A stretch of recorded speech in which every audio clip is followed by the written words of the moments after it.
Formula One visits Nürburgring for the first time since 2013 will preview that race. Le Mans is hosting the MotoGP series. Very exciting week for Le Mans. And, of course, NASCAR is at the Roval. It's going to be a big weekend. And World Rally Championship at Italy. Is it the second to last round? Down and more. Grid Live.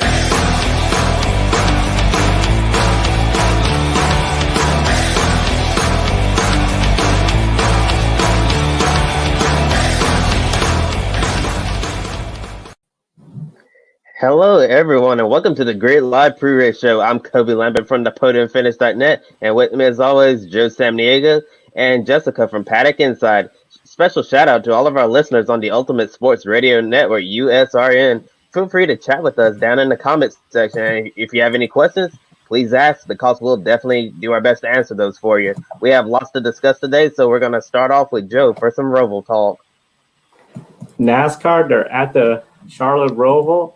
Going to be a very exciting. The Bank of America 400 at the Roval. Of course, Chase Elliott has to be the driver to watch. He has won the last 3 road course races at Watkins Glen, the Roval, and Daytona. So definitely he is one of the favorites looking for this race weekend. If he wins 4 in a row, and he'll be the first repeat winner at the Roval if he gets the win. And of course, advance to the round of 8. That is the bigger goal for Chase Elliott. Chase is 44 points above the playoff cut line right now, so he's in pretty good, comfortable shape entering tomorrow's race. But of course, we got a lot of unknown factors for tomorrow's race. Kobe, will Chase Elliott's strategy be different since a good finish will ensure him to advance to round of 8, or is he still going to try to go out there and put himself in a must-win situation? I think Chase Elliott's definitely going to go out there and try to win the race. In my opinion, Chase Elliott is the best road course racer right now in the NASCAR Cup Series. Yeah, Chase 44 points above the cutoff line. He's certainly in a great position heading into tomorrow's race at the Roval. But knowing how good of a road racer Chase Elliott is, I think he's definitely going to go for the win.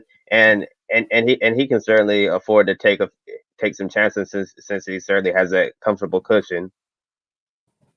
Very comfortable cushion, especially compared to the bottom 4 in the playoffs. Kyle Busch, Austin Dillon, Clint Bowyer, and Aric Almirola.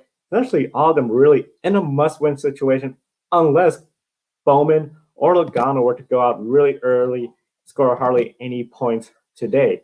But of course, they can't really depend on that. They have to really go out there, make the best they can. 60 points, especially if you get that win and sweep the stages. Stage points be very critical. Austin Dillon, of course, he's 21 points below the cut line. So if he got 2 stage point wins, that's 20 points. He'll just be 1 short. But of course, it's going to be everything's going to be changing throughout this race. If you were Austin Dillon or even Kyle Busch, where you're 21 points back, do you sacrifice stage points to try to position yourself to get that win? Oh yeah, definitely. I think Austin Dillon is certainly gonna have to take some chances in order to try to get the win. Because certainly at the moment it looks like it's going to be an uphill battle for Austin Dillon to make it to the next round of the playoffs.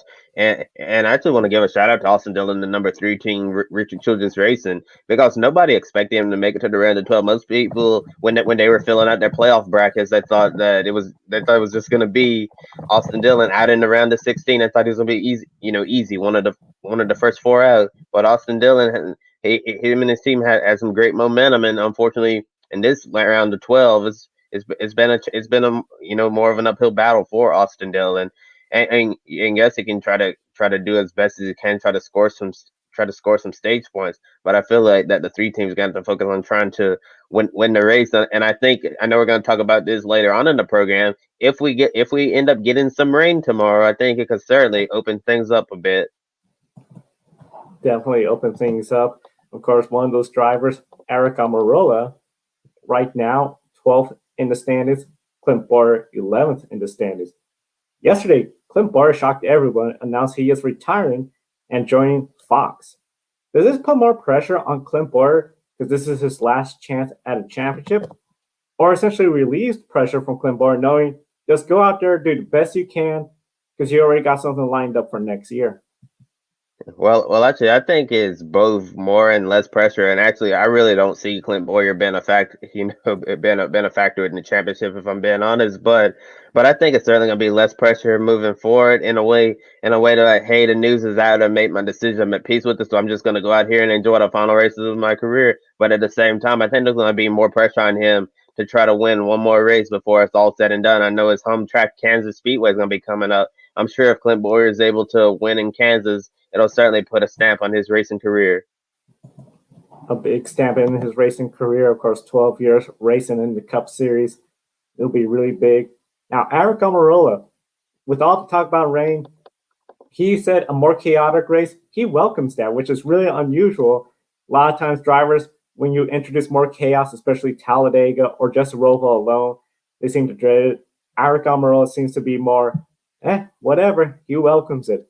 Kyle Busch, of course, really, especially after Bristol, it seems that team has not been running 100% to their potential.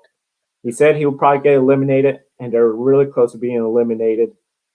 With everything going down, especially since Kyle Busch seems likely he's going to be out, just struggling overall, who do you think is higher finishing tomorrow, Aric Almirola or Kyle Busch? I'm actually gonna go out on a limb and say I think Kyle Busch is gonna finish higher than Aric Almirola. I don't know if Kyle Busch is gonna advance to the next round of the playoffs, but certainly I think the number 18 team, Joe Gibbs Racing, is gonna throw the kitchen sink of that car, try to do whatever they can to try to advance to the next round. And like I mentioned, with the possibility of rain, it might work in Kyle Busch's favor because I know a lot of people say that super speedway racing at Daytona and Talladega are the great equalizer, but I really believe that the great equalizer is the rain because we've seen in the NASCAR Xfinity series when they've run in the rain on the road courses, we've seen drivers drive equipment that's typically running in mid pack or towards the back of the field be able to drive up to the front and be competitive with some of the larger teams. However, in you know when we're transitioning from a wet track going back to a dry track mixed conditions. I remember in the Xfinity race at Road America, it was really crazy because we saw some drivers driving underfunded equipment. They were able to mix it up with the leaders, and then when the track started dry, we saw that motor play. At the end of the day, the motor has a big advantage in those mixed conditions when tracks getting drier. So then the great equalizer kind of goes out the window. It does go out the window. I know we're all definitely going to be following. Two drivers, of course, have already won their way to the round of eight. Kurt Busch and Denny Hamlin. Kevin Harvick, 6 points above the cut line. He is sure to advance. Everyone else is really racing to position themselves for a better spot in the round of eight. It's going to be a very interesting race weekend, but of course, that's not the only one we got coming up. Formula One at Nürburgring. That's right, because the IFA Grand Prix race is tomorrow. First time Formula One has visited the Nürburgring ring circuit. Joe, does anyone have an advantage since it's been 7 years? When it comes to having an advantage there, of course, all the drivers are going to be hitting the simulators, so that's going to equalize it a bit. I do see potentially drivers that have raced there, such as Lewis Hamilton, having a big advantage. Sebastian Vettel, he would have advantage, but car is really nowhere. And I was surprised to see that we saw Sergio Perez really wasn't much of a factor when it came to qualifying today. So I don't think there's going to be a whole lot of advantage, but definitely it seems Lewis Hamilton, one of the few drivers that had raced there when Formula One visited the Nürburgring regularly, seems to be up towards the top. But we're going to talk about a little bit more about him, especially with qualifying and how that all turned out as well. That's right. Taking a look at the starting lineup top 10, and we have in the first place Valtteri Bottas, then Lewis Hamilton, third Max Verstappen, fourth Charles Leclerc, 5 Alex Albon, then Daniel Ricciardo, 7 Esteban Ocon, 8 Lando Norris, 9 Sergio Perez, and 10 Carlos Sainz for the next GP here in the Formula One. Kobe, we know Honda is leaving Formula One at the end of the 2021. Does this affect Max Verstappen's season? Well, I don't think it's going to affect Max Verstappen at all. I believe a few days ago he did say that when he signed his contract extension with Red Bull, he was getting the vibe that Honda was going to leave anyways. And hello to our friends over at Formula Zone, glad to see you're watching. And yeah, I really don't think that this is going to affect Max Verstappen's season. Like you said, he really saw this coming for Honda, and I feel like Max is just focusing on his future at Red Bull, and it looks like they may have to turn back to an old friend and partner up with Renault once again. And this year, there's no official German Grand Prix this year, and we don't know the status of Hockenheim and Nürburgring moving forward. Jessica, is this an important race for Mercedes to do well since Germany is their home race? That's right, because they already took a step forward with the qualifying this morning. We know that Mercedes is another league, and only specific things like some sanction can stop them. A victory in Germany continues to giving them the respite they have, or they have already had. So we continue. The circuit for tomorrow is 5,148 kilometers long, has 15 corners, 2 DRS zone. It can be very tricky with the weather. We know what happened in Friday in the FP1 and 2.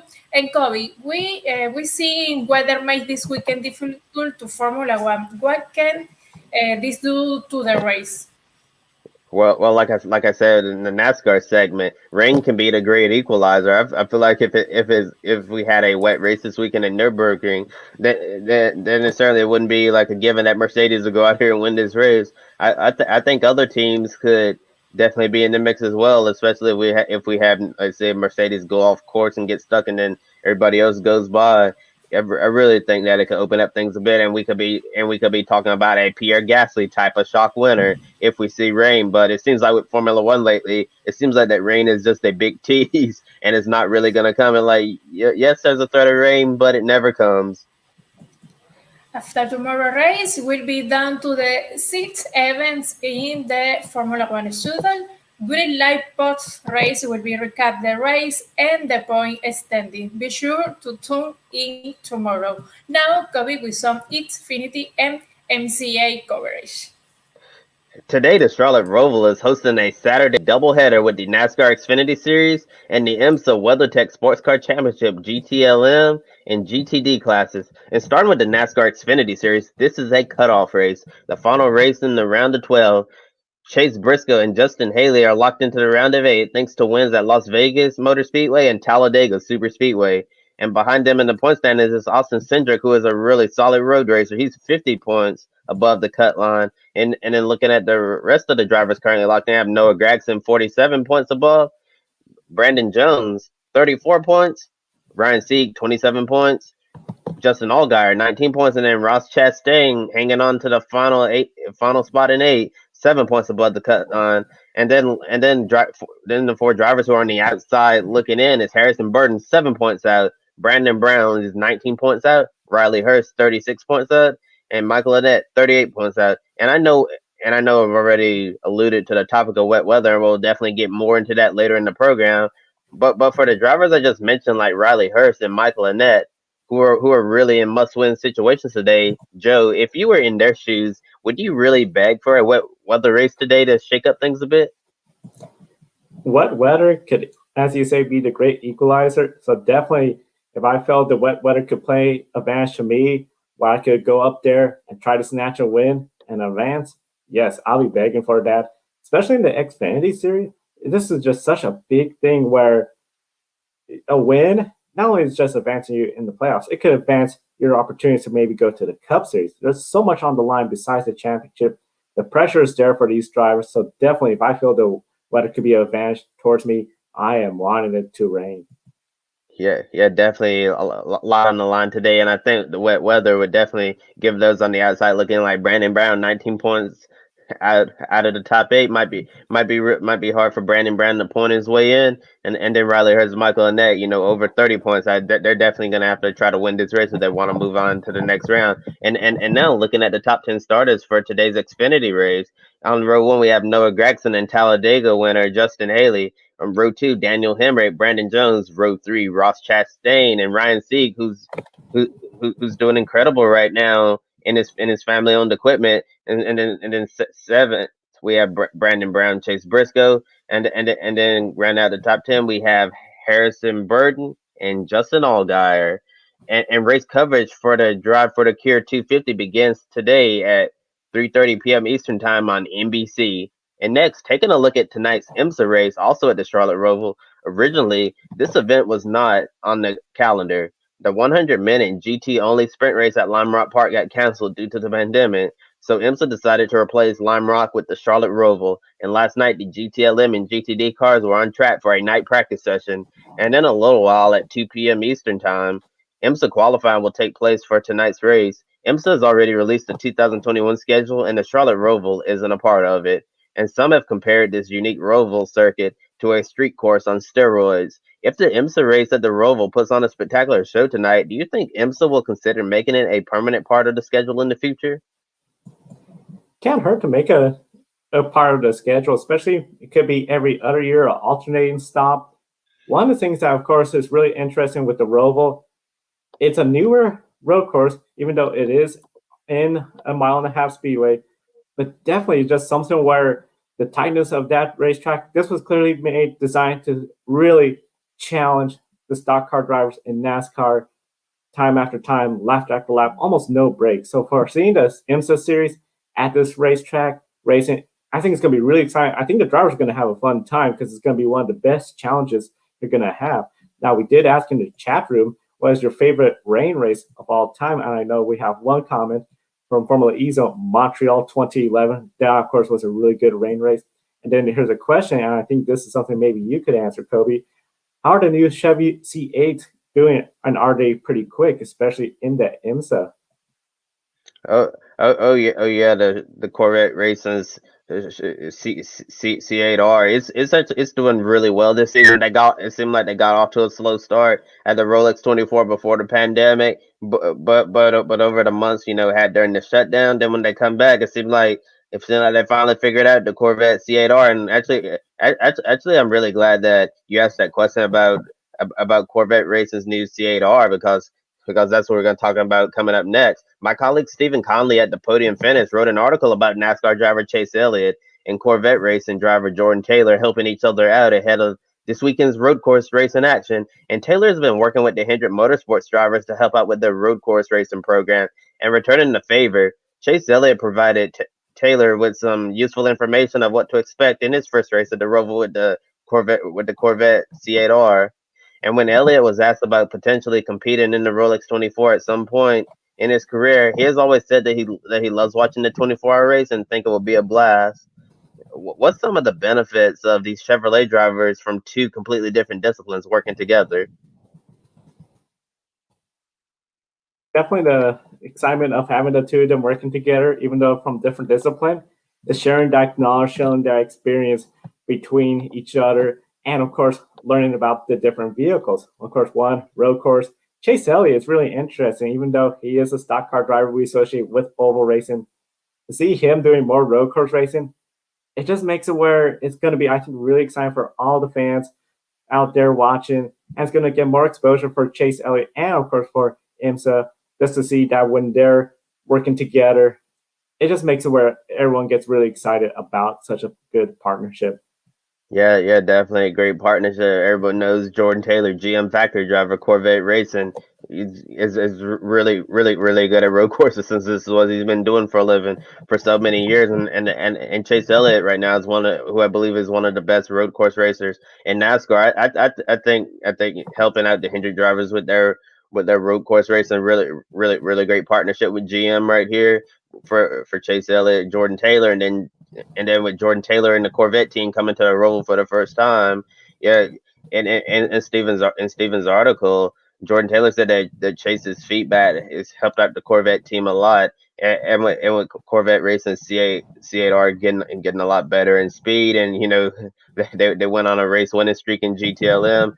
Yeah, I think there's a lot of optimism about that C8R program, and I know there's a lot of uncertainty with the future of GTLM right now, and whatever the future is in GT racing, I'm sure Corvette racing is going to be a part of it, whether it's a continuation of the current GTLM program, or we're going to see what people have been talking about for a while is the GT conversions, which we're going to see this class merge with the GT3 platform. Then we're going to have just like one big GT class. And with the NASCAR Cup Series running 6 road courses next season, do you think we could see Chase Elliott enter the Rolex 24 to get more seat time turning right and left? And do you think that could happen with Corvette racing? I do think that could happen. I think it'll be really exciting to all the fans to hear Chase Elliott from NASCAR at the Daytona Rolex 24 Hours. He's won the last 3 road courses, different road course venues too. Of course, we haven't hit Sonoma, so we haven't had a chance to see what he could do out there in Sonoma. But definitely, Watkins Glen, that's a track IMSA visits. He won at the Daytona road course. Of course, that's what they do, the sports car racing. I think just the uniqueness of the challenge of racing 24 hours, doing that first stint in the daytime and then doing a stint in the nighttime. It's just another reason for fans, assuming everything's back to normal, to go out there, not only to cheer all the drivers in IMSA, but also if you're a Chase Elliott fan, go out there and cheer your driver, Chase Elliott. Yeah. Actually, I think we might see more NASCAR drivers entering the Rolex 24 now, whether it's going to be the 24-hour, twice around the clock Clarence Endurance Classic, or even the IMSA Michelin Pilot Challenge race. No, Ford has been doing a development program with its drivers in recent years. No, they ran Haley Deegan earlier this year, and in recent years they've run Chase Briscoe, Cole Custer, and Austin Cindric. So the Ford development drivers, and Toyota's going to have a Supra. So maybe we're going to see So maybe we'll see TRD put some of their young drivers in the IMSA Michelin Pilot Challenge, similar to Ford, help them develop. And I see we have a question from Formula E Zone said, do you think they'll do well at Le Mans next year? Well, it certainly seems like Corvette is really coming along with their C8R program, and it was really unfortunate they couldn't go to 24 Hours of Le Mans this year because they're really showing a good piece. But next year, assuming that both Corvette entries are accepted by the ACO, I do think that Corvette is going to be competitive at Le Mans. However, it's really going to come down to BOP. I know everyone hates that word, balance of performance. But Corvette's showing a great form right now in IMSA. But ultimately, I think it's going to come down to whatever BOP they get from the ACO. And you can find a link to Steven's article in the video description. Race coverage for the Motul 100% Synthetic Grand Prix will begin tonight at 8 p.m. Eastern Time under the lights on NBC SN. Mm-hmm. Yeah. And now? Now we have this weekend MotoGP. This weekend, the circuit that hosts the 24 Hours of Le Mans hosts the MotoGP French GP. Only 27 laps, but still challenges the 14-corner circuit for all the riders. Taking a look at the top 10 starters for tomorrow. We have in the pole position Fabio Quartararo, then Jack Miller, then Danilo Petrucci 4, Cal Crutchlow 5, Maverick Viñales 6, Andrea Dovizioso 7, Francesco Bagnaia 8, Paul Espargaro 9, Joan Zarco, and then we have Valentino Rossi. Very exciting top 10 there. Jessica, we saw Fabio Quartararo won last weekend. Last year, he finished 8th in this race. Do you think Fabio could win tomorrow, especially since he got the pole? It will be very difficult for Fabio to climb positions. The level of Yamaha has to accompany him to reach the podium, and he has a lot of faults and technical features with the Japanese motorcycle, and we will see what can do Fabio Quartararo. And after Fabio's win, he leads the points by Joan Mir by 4 points. Mir has been very consistent all the year in the Suzuki, and Andrea Dovizioso is in the 3rd place after crashing the last round. Jessica, how surprised are you to see Mir in the Suzuki second in the points? Do you think they have a chance at leaving with the points lead after Le Mans? Look, he has a great talent and he's very risky rider, and having nothing to lose leads him to take rides and everything. So far he's turning well, so much so that he could even win the championship, and he has a great motorcycle. And Quartararo can rise the Suzuki, and Mir is now a great championship. For many, he has been surprises, but is capitalized on the world, and he has been doing in the intermediate category. And there are 6 races left in this year MotoGP season. Be sure to follow Paddock Inside. Los invito para que puedan seguirnos tanto en las redes sociales como en Twitter, Paddock Inside, en Instagram como Paddock Inside GP. Now, time to World Rally Championship with Joy. Definitely it's going to be an exciting race weekend for MotoGP. But of course, we got World Rally Championship rally in Italy. Originally, this was going to be the second to last round. But now, World Rally Championship announced the addition of a new season finale at Monza. The Rally Monza extends the season to December 4th through the 6th, 2020, and is going to take place at the Circuit Monza and close public roads. This weekend has been very competitive so far. Danny Sordo was last shown as the leader over teammate Thierry Neuville. Sebastian Ogier was third, and of course the points leader Elfyn Evans fourth right now. World Rally Championship is again utilizing the 3-day schedule. The World Rally Championship 2021 schedule was released yesterday. Croatia and Estonia are added to the 2021 World Rally Championship calendar. 12 rounds for next year. Notably missing is Rally Mexico, which was WRC's only event in North America. Kobe, is World Rally Championship missing out by not having an event in North America? Oh yeah, definitely with the World Rally Championship, you definitely want to make sure that you go out there and hit every continent, and it's really unfortunate that we're not going to see North America this year. I'd really like to see a World Rally Championship race in the United States. So Joe, I'm going to throw a question to you: Is there any possible location in the United States where you think a World Rally Championship race could take place? Well, there's a couple of locations. Particularly, I could think of the West Coast. Right here in Oregon, there is the Oregon Rally, which is in a way called the Oregon Trail Rally. We've had drivers such as Travis Pastrana come out here. They start at Portland International Raceway, and then they work their ways to public streets, especially in rural Oregon. Not just because of my experience, I know Alaska has a lot of potential to host a World Rally race, and of course, they get snow. World Rally Championship does race in snow, Sweden, Norway. That could be a lot of fun. And one of the unique parts, it is a cargo airport hub. It's number 2 globally, only behind the FedEx facility. So not too hard if they're just flying the equipment there. So those are potentially 2 good opportunities. One of the unique things, of course, with World Rally Championship is you don't have the luxury of a big stadium track like Daytona, like a super speedway, where if you get 40 or 50,000, it's usually public roads. That's usually a hard part. You have smaller crowds, but definitely it's something where seeing World Rally Championship, especially in North America, I think will be a lot of fun.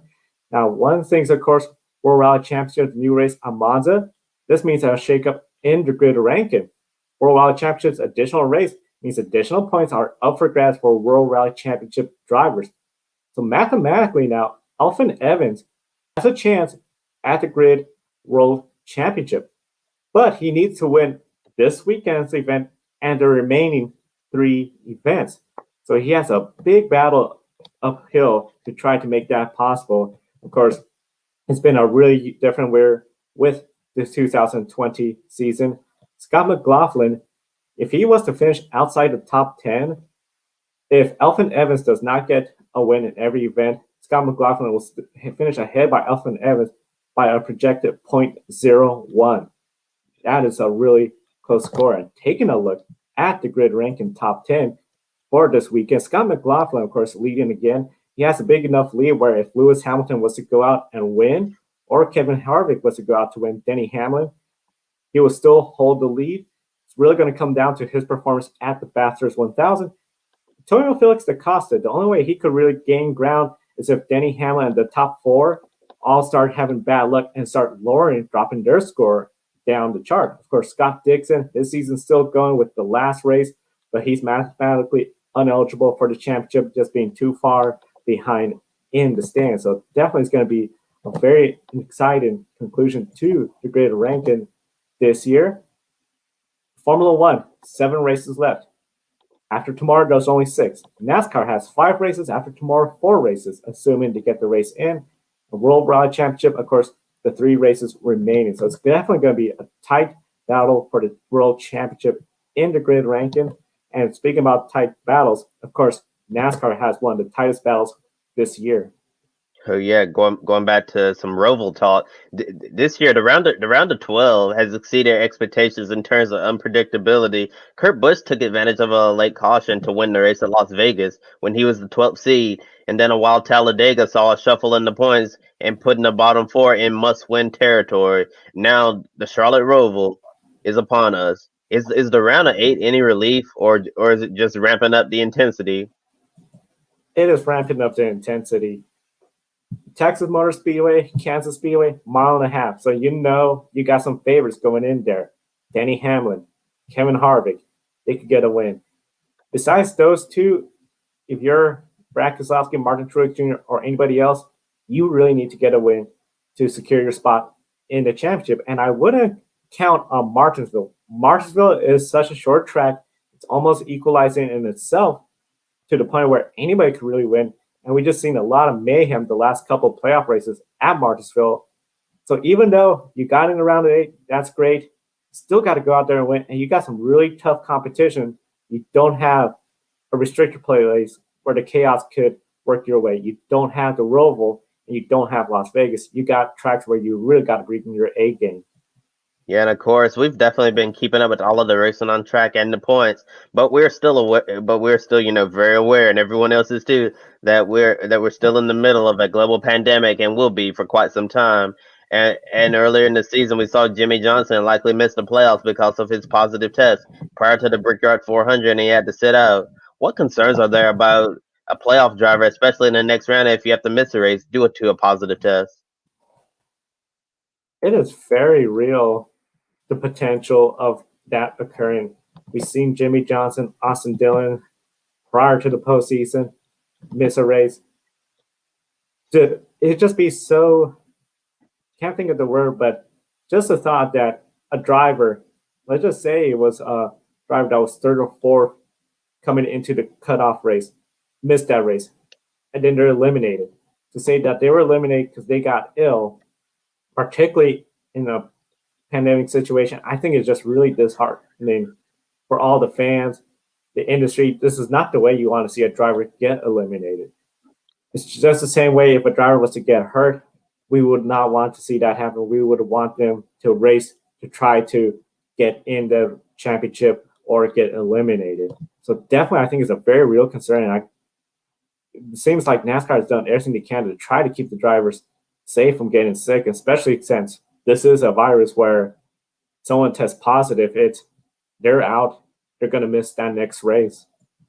Yeah, certainly. This is something that we really don't want to see happen moving forward with a playoff driver, especially could you imagine get down to Phoenix, have a championship 4, and then one of the championship 4 drivers test positive, and then you end up losing your shot at the championship, and that would really be a horrible thing for them. And looking and yeah, you bring up a good point. It definitely is a major concern and something to think about moving forward as we hit this final stretch of the season.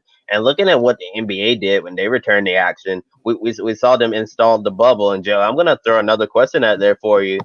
If you're one of the 8 drivers in the next round, in order to protect yourself from testing positive moving forward, do you think it might be a good idea for those drivers to put themselves in their own little bubble for these final few weeks of the season? Yes.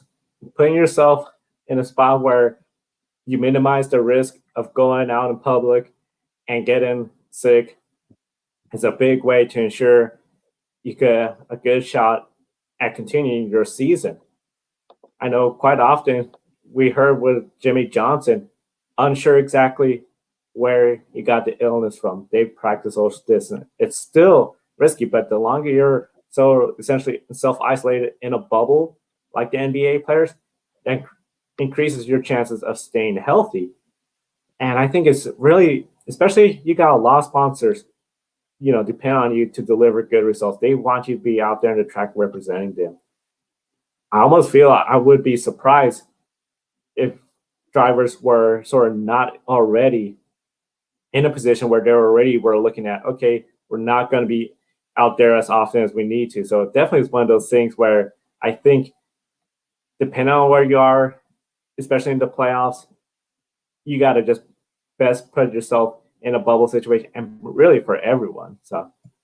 Yeah, and looking at some of the drivers' social media accounts, obviously, outside of racing, they do other things and live life like everybody else should be doing. And I'm not here, trying to criticize drivers for going to other racetracks, doing other racing, or just out and about hanging out with other people. But I do feel like that. Especially if you're in the round of 8, I think you need to take these next few weeks serious, because you definitely don't want to get sick. And if you do and have to miss some time, then that's going to be detrimental to your championship hopes. I just think for those drivers that yeah, we have less than a month until the season is over now. I think they can certainly make a sacrifice, for just under a month to make sure that they can try to get the Phoenix championship round, and just put themselves in a little protected bubble to ensure that they're not going to catch COVID-19. And the next round, in the round of 8, doing all this talk about the next round, we have Kansas, Texas, and Martinsville. Kansas is a tricky 1.5-mile oval. Texas has been really hard to pass, especially with the new banking in turns 1 and 2. And Martinsville is the last chance to set yourselves up for the championship 4 at Phoenix. Are there any favorites going into that round? Favorites going to that round? Denny Hamlin, Kevin Harvick. Those two have won a lot at Texas Motor Speedway, at Kansas. When it comes to Martinsville, really, that is just the best opportunity. If you haven't won, you try to get in there. And of course, we could always have something crazy if we have two drivers, different drivers, not Kevin Harvick or Denny Hamlin, win the first 2 races. Then you have essentially Denny Hamlin, Kevin Harvick, and everyone else trying to fight for that 3rd spot. And then the 4th spot is going to go to the points. And that's probably likely going to be either Kevin Harvick or Denny Hamlin. But just like what we saw in Las Vegas, just because it's a 1.5-mile oval, that doesn't mean Kevin Harvick and Denny Hamlin are a sure thing that they're going to win. We could have something again happen, and then another surprise, another Kurt Busch surprise victory. And next thing you know, that's just going to really jumble up the championship 4. Yeah, definitely surprises will definitely shake up the championship 4. And since our most recent Grid Tonight program on Wednesday, we've had some developments in silly season 2021. Matt DiBenedetto will return to the iconic number 21 Wood Brothers Racing Ford Mustang next year. However, he won't return to the Wood Brothers in 2022. And I really thought it was classy of Team Penske and the Wood Brothers to give Matty D an entire year to figure out his next move. And the reason why Matt DiBenedetto won't be back in 2022 is because Austin Cindric will drive the number 21 full-time starting that season. And Austin Cindric in 2021 is going to be returning to the number 22 Team Penske Ford Mustang in the NASCAR Xfinity Series. But in addition to returning to Xfinity full-time next season, Austin Cindric will run select cup races in order to prepare for 2022 in the next-gen car. And starting with Matt DiBenedetto, are you surprised that he got another year with the Wood Brothers? Because it seemed like that he was going to be out. It really appeared like he might be sitting out next year. Everybody was waiting for an announcement. But I definitely think this is the best compromise for both Matt DiBenedetto and Austin Cindric. At DiBenedetto, the 21 team, they're now going to have another year to try to earn the Wood Brothers' 100th win. Get in the playoffs again. They're very capable of doing that. And then once in the playoffs, second year, they now have the experience to go out there and really perform. One of the things that really stands out, Matt DiBenedetto said once they are in the playoffs, they just seem to be really focused and wrapped around the stress of we're in the playoffs. We need to do this. We need to do that. And after they were eliminated, some great finishes, some great runs, and with sort of a sense of relief. Next year, they could go in the playoffs and really try to make a much better effort. For Austin Cindric, he's going to get some Cup Series races, go out there in the Xfinity Series, try to dominate and make a point that, hey, this extra year, he's going to make the best of it and show that he is truly ready for the Cup Series in 2022. Yeah, now looking at Austin Cindric, I mentioned with the next gen car set to debut in 2022, does it make sense to just keep him in Xfinity for another year, along with a few Cup races to aid to his development? I would say so, yeah. Because with that new Cup car in 2022, it's going to be a very different product on the track for the fans and a very different racing experience for the drivers. The drivers, if you're going to have a rookie coming up, why put them in a car for just 1 year and then that car is not going to be any real use the following seasons? Austin Cindric, 2022 is just the first year out of many, many years to come at Roger Penske. And I think this is a really smart move. And I wouldn't be surprised if we see more of this, especially in the Cup Series coming up. And of course, Formula One, which is also going to have a new car in 2022.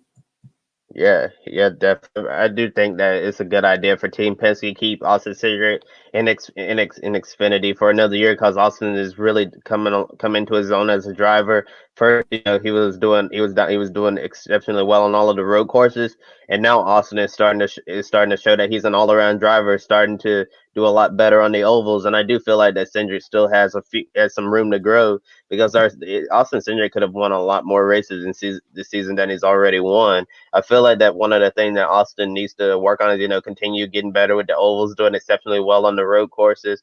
And I feel like the biggest thing for Austin Cindric is that he needs to learn how to complete the race, seal the deal. And I think once he does that, I think he's certainly going to be perfectly fine as a NASCAR Cup driver. And since they're announced he's going to be running some select races, I'm assuming they're going to try to enter him on the road courses, since that's what he's really good at. Maybe he'll get to run the Daytona 500, Crown Jewels, maybe Southern 500, Coca-Cola 600. Yeah, it's certainly going to be interesting to see Austin Cindric what he can do next year with another year of Xfinity racing, and then also getting some Cup experience well before he goes racing with the Wood Brothers in 2022.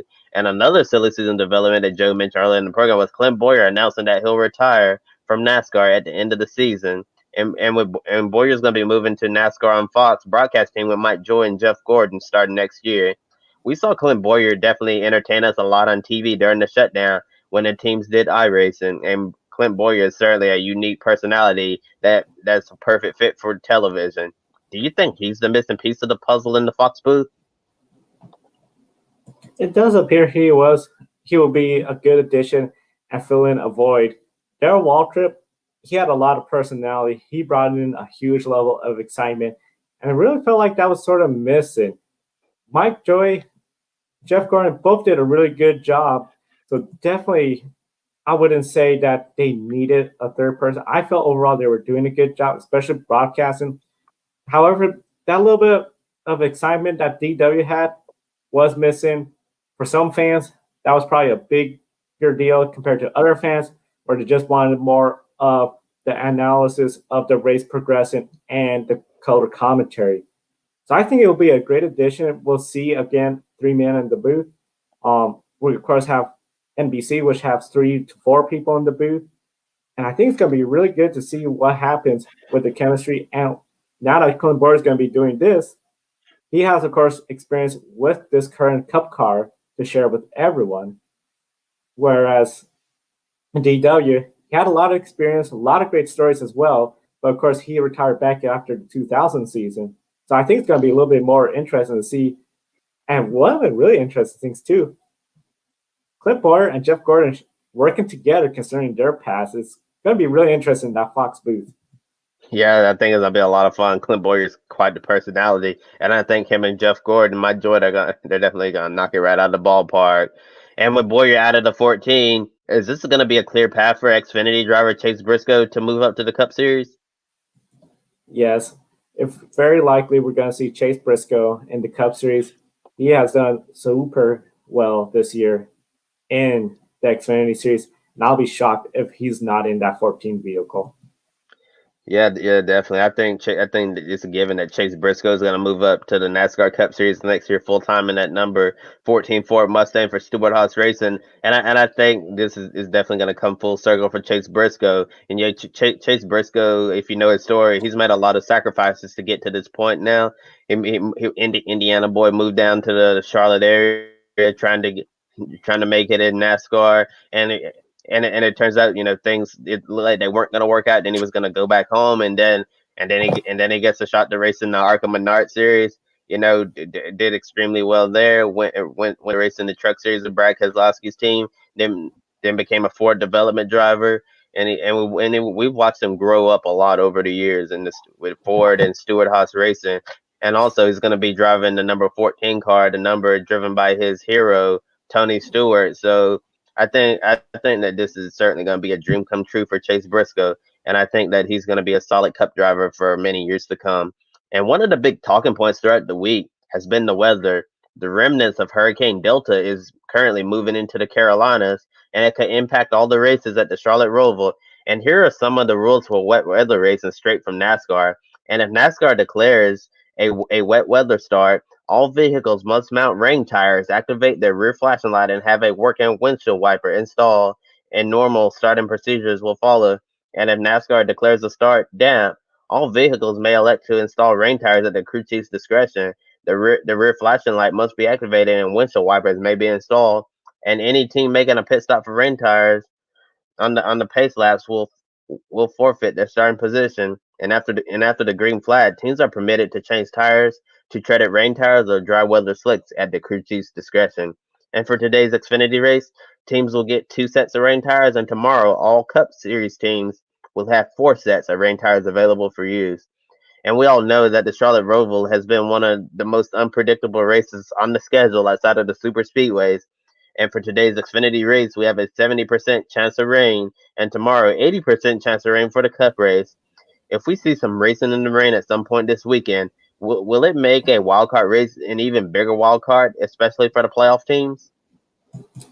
Yes, and I think for the playoff teams, they're probably thinking, gee whiz, this round has just been way more crazier than we anticipated. Started with Las Vegas. Looked like that was going to be the one race we all anticipated. Okay, one of the top 4 drivers like Kevin Harvick, Denny Hamlin, was going to go out there and win. Nope, here comes this late caution, a bunch of cautions later, and Kurt Busch takes a surprise win. Talladega. Well, Talladega's Talladega. So crazy this year. And sure enough, we see the mayhem that and how it affected the playoffs with this essentially huge gap that put the bottom 4 really in a tough spot. They're really in a must win. So this race being a wild card, they're probably thinking, oh man, at least it's the Roval. We have an idea how the race is going to go, what we need to do. Oh, guess what? Now it's going to rain. That's just going to make it more crazier. And I think they're going to be really excited once this round is over. Yeah, definitely. I'm sure they will be excited because it's been really unpredictable. And I do think if it does rain, it's gonna be a massive wild card, and anybody can win. So if you're in a must win situation, the chance that you're definitely in a much better position than you would be if it was dry. And I'm sure a lot of people out there are really hoping that we see some rain this weekend because some of the more exciting NASCAR races have been in the rain. I'll never forget that year at Mid Ohio in the rain. It was really crazy. Alon Day, who's racing in the NASCAR European Series, he took the lead in a dot and what they call the zombie dodges. It was really crazy watching him drive a Dodge owned by Carl Long and take it to the front. And that was the year that Justin Marks put on the show and spanked the field and won Mid Ohio. That's certainly one of my favorite NASCAR races. And if we see rain racing at the Roval, I'm sure that's definitely going to be a race that we'll remember for a long time. And before we get to our pick a winner segment, wanted to share some breaking news with you. Actually, some really sad news. Yeah, and unfortunately, Spanish rally car co-driver Lars Salvo has died in a crash at a rally in Portugal. And on behalf of everyone here at the Grid Network, our thoughts and prayers are with Lars, families, and friends.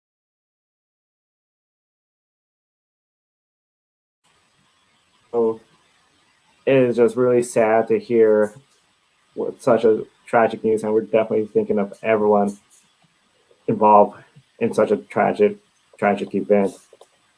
Of course, racing weekend, we do have racing coming up, including pick a winner. Definitely, I know it's sort of the movie has sort of been, the joy is sort of a bit gone, but definitely just something where we're thinking of them. As far as racing, we just have to keep moving forward. Because at the end, as a racer, they would want us to keep racing and keep enjoying the sport they love and they enjoy doing. With that said, we'll start off with Formula One, the Nürburgring Eiffel Grand Prix. Jessica, who do you think is going to win the Formula One race? After this bad news, when I have to pick Lewis Hamilton, he is a great starter for every race, and I think he will be the winner in the Formula One. I'm actually gonna go out on a limb, and I'm gonna pick a Mercedes driver, but not Lewis Hamilton. I think Valtteri Bottas gets it done at Nürburgring. I think it's going to be Lewis Hamilton. He has experience at Nürburgring, and I see him getting the win. NASCAR, Charlotte Roval, rain there. I'm going to go with, it's weird to say a safe pick at the Roval, but it's going to be 2 in a row at the Roval for Chase Elliott. Yeah, I'm going with Joe as well. Chase Elliott, best road course racer in NASCAR right now, in my opinion. Gonna get another win at the Charlotte Roval. And of course, MotoGP, we got the French Grand Prix